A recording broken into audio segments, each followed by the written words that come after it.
Y un 19% de los adolescentes reveló que un adulto se le ha acercado demasiado, según un estudio sobre abuso, confianza y poder. Tras encuestar a 500 jóvenes de entre 12 y 17 años, la encuesta muestra además una alta desconfianza hacia los sacerdotes. Un gran porcentaje considera muy grave que un adulto establezca una relación sexual con un niño. Queremos ahondar en este tema y estamos junto al presidente de la Fundación para la Confianza, que junto con la Fundación Opción es una de las que han desarrollado que hicieron esta encuesta entre los jóvenes. Estamos con José Andrés Murillo precisamente para conversar sobre este tema. José Andrés, gracias por estar aquí con nosotros. ¿Qué tal? ¿Cómo te va? José Andrés, vamos a los temas más importantes. Esto de que el 19% de los adolescentes haya revelado que un adulto se le ha acercado demasiado. ¿Qué refleja a tu juicio? A ver, que alguna vez los adolescentes han sentido que algún adulto ha transgredido sus límites. Lo que genera una cierta vulneración, cierto abuso a su espacio íntimo. Si bien este estudio no profundiza más en a qué se refiere esa transgresión del límite o en qué los adolescentes sienten que se han visto transgredidos, en realidad el solo hecho de que ellos sientan que su espacio íntimo ha sido transgredido por un adulto ya es en realidad un resultado bastante grave y duro y difícil muchas veces para los jóvenes. Ahora, los mismos jóvenes encuestados por ustedes y por esta Fundación Opción también señalan que la mayor confianza se da precisamente en el entorno familiar, y ustedes ponen una alerta ahí, porque también dentro del entorno familiar se sabe que se esconden gran parte de los abusos. Sí, el 80% de los abusos en general se dan en ambientes de confianza y en ambientes de familia. Entonces, por eso nosotros quisimos llevar a cabo este estudio junto con Corporación Opción, que es sobre esta especie de núcleo centro neurálgico de la sociedad, que es la confianza. Entonces, los jóvenes hace 2 o 3 años nos damos cuenta de que la confianza ha sido bastante maltratada por las instituciones, tanto del Estado como privadas, como la Iglesia. Entonces, por eso quisimos llevarlo a cabo. Entonces, sí, pues, hay un porcentaje importante que ha sentido sus límites transgredidos, hay un porcentaje importante que siente que la protección mayor sigue teniendo la mamá. O sea, ¿en quién confían más los jóvenes? Es en la mamá, luego bastante más bajo el papá, en un 63%, luego el profesor. 22% de los jóvenes, de los adolescentes confían en el profesor. 11% solamente confían en el orientador. Justamente, ahí tenemos claro, pero fíjate que el papá dice un 80%, 87% la mamá, un 80% el papá. 80% ¿a quién recurrirías si sientes que tus derechos han sido afectados? Exactamente, a la mamá, al papá. Y finalmente, y ojo, primero las figuras parentales, claro, papá, mamá, luego las figuras del Estado.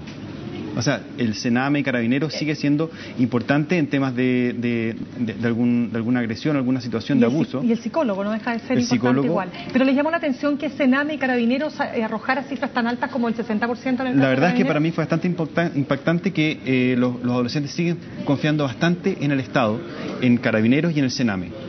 Y también me llamó mucho la atención que los profesores, que son la figura, en el fondo es la figura de la educación en Chile, solamente un 22% recurrirían a un profesor. Y por último, hay un 6% que recurrirían a un sacerdote. O sea, sería la última figura a la que recurrirían. De hecho, hay también otra pregunta donde ustedes, donde se desprende que el 43,6% piensa que un sacerdote representa un peligro para ellos.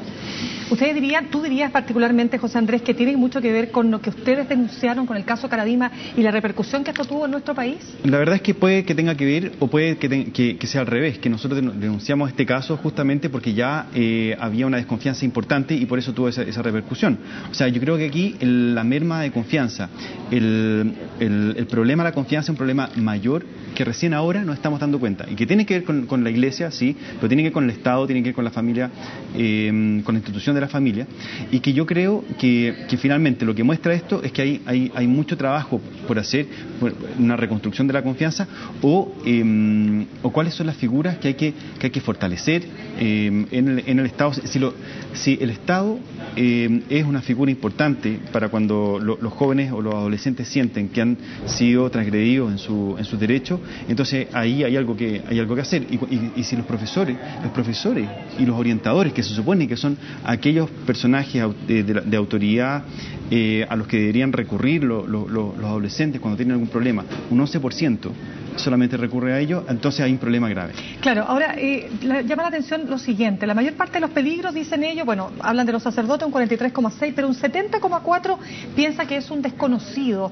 Y también, lo han dicho ustedes, lo han dicho una serie de otros estudios, por cierto, a lo largo de muchos años, que el mayor peligro siempre se esconde al interior de la familia, es decir, el abusador normalmente es alguien que está cercano a la familia, no es un desconocido necesariamente. Hay que hacer ahí una pequeña distinción porque en general los abusos más graves, el abuso sexual infantil, por ejemplo, cuando ocurre, el 80% de ellos ocurre al interior de la familia o al interior en el círculo de confianza más íntimo, ese sufre de una especie de secuestro de conciencia y que lo pueden ver mucho más adelante. Aquí estamos viendo situaciones mucho más como de impacto directo y en que los adolescentes son capaces de reconocerlo inmediatamente. Entonces, la figura del desconocido, porque es como, no sé, hablar como el viejo del saco. Como correcto. 70% de adolescentes piensan que el viejo del saco, se podría decir, un desconocido, es una figura de peligro. Y después viene el sacerdote, con un 44% de prevalencia. Entonces, aquí... O sea, y estos son datos duros, no es algo que nosotros quisimos hacerlo. No hay ninguna manipulación, la encuesta es absolutamente fidedigna, confiable, acreditada. Entonces, aquí hay un problema, yo creo, que no solamente el sacerdote, sino el pastor también. O sea, aquí hay algo que tienen que hacer los profesionales de la fe en tomar alguna medida seria y ahora urgente, porque los jóvenes, los adolescentes no confían en ellos, y no solamente porque es un problema de los adolescentes, sino que porque las circunstancias se han dado de una manera tal en que no representan figuras de confianza.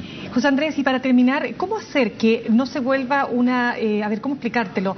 La confianza por un lado, ¿no es cierto?, y la desconfianza por otro, que no crezca tanto la desconfianza que convirtamos a nuestros niños, digamos, y a nuestros hijos en personas que están permanentemente desconfiando del otro y por lo tanto creyendo que el otro les va a causar un daño. Es decir, ¿cómo lograr el justo equilibrio? El problema es que cuando salen estos estudios tan alarmistas, justamente los discursos de la paranoia, de la desconfianza son fáciles y son lo primero que surge.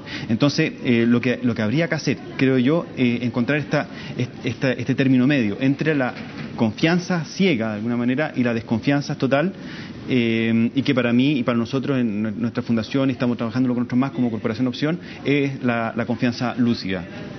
¿Qué significa la confianza lúcida? La confianza lúcida es cuando tú eres capaz de ver al otro, de reconocer al otro y sentirte reconocido y visto por el otro y respetado y en una relación de cuidado, que no es un tipo de desconfianza ni es un tipo de confianza ciega, que ambas son extremos violentos. La confianza lúcida es una confianza en la que tú puedes sentir que hay un respeto por tu espacio y que hay límites. Eso es lo más importante, ¿verdad? Y los límites son legítimos. De todas maneras. José Andrés, queremos darte las gracias por haber venido hasta nuestros estudios. Gracias a ustedes, que estén bien. Vamos a la pausa, ya regresamos.